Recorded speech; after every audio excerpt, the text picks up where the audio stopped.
What's up, Manna Church, and welcome to day 20 of our 21 days of prayer and fasting. My name's Ertel, and I'm the site pastor of our Raeford site. And today I want to start with a question. Has there ever been a time that you really wanted something, but for whatever reason, you ended up settling? You settled for something less than what you really were hoping for. For me, I can remember a time that Steph and we bought this leather couch, and I was young and we were newly married. I was still finishing college. We were on a tight budget. And if I'm being honest, I didn't want to wait and save up all the money that we needed to get the couch we really wanted, so we just settled. We bought a cheap imitation pleather couch. Now, sure, it was a quarter of the price. However, it turned out to be the worst couch ever. Assembling the couch was super frustrating. And once we sat in it, it was stiff and uncomfortable. And within a year, the pleather was cracking and peeling off, and one of the legs had broken. In the end, I had buyer's remorse, and I told myself, I'm never going to make that mistake again. I'm going to wait, I'm going to save the money, and I'm going to get something that's so much better. I'm not going to settle. You know, the truth is, we probably all have stories like this where we settled for something less. And in some cases, I think it's okay that we don't buy the Ferrari of our dreams. But in other cases, I think it's important that we don't sell ourselves short. If we're not careful, we will rob ourselves of God's best for our life simply because we settled. We gave up, we took the easy path, we didn't wait for the right timing. I think of Moses and the Israelites.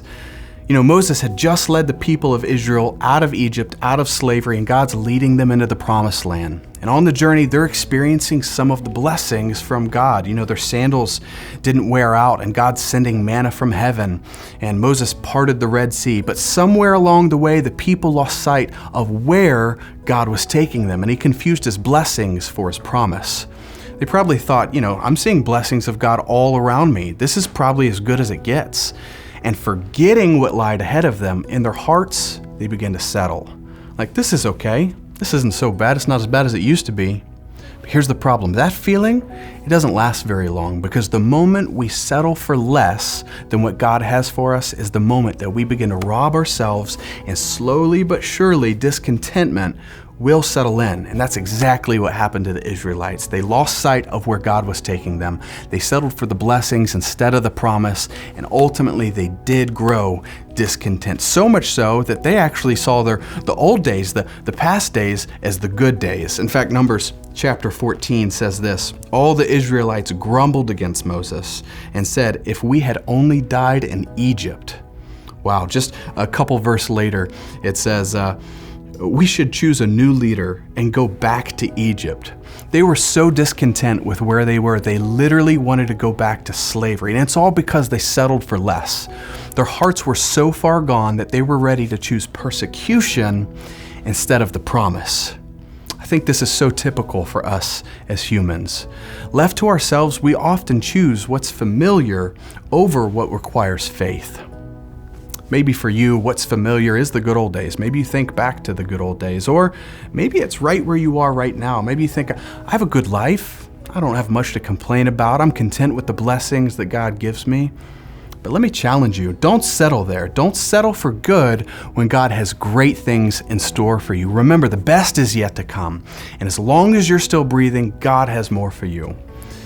Maybe you say, I don't know if I'm ready for what's next. And maybe that's joining a small group, or leading a small group, or mentoring somebody, or dedicating your life to that big thing that God's placed in your heart.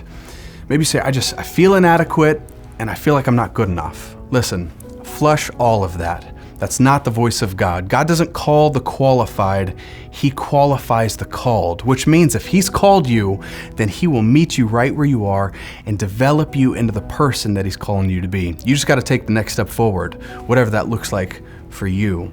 And truth be told, if you were ready, then you'd be late anyway. So don't let your past hold you back. Don't let your failures hold you back. And don't even let your perceived weaknesses hold you back either. Paul talks about this in his letter to the Philippians. Philippians 3:12-15, Paul writes, he says, I don't mean to say that I've already achieved these things or that I've already reached perfection, but I press on to possess that perfection for which Christ Jesus first possessed me. No, dear brothers and sisters, I've not achieved it, but I focus on this one thing, forgetting the past and looking forward to what lies ahead.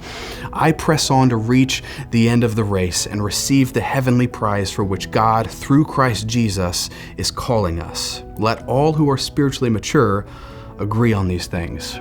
So I'll leave us with this last thought.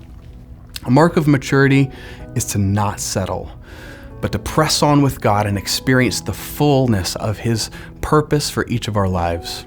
Listen, don't give up. Keep pressing forward. Say yes to His purpose for you, and don't settle for less. God bless you guys, and we'll see you tomorrow for the last day of our 21 days of prayer and fasting.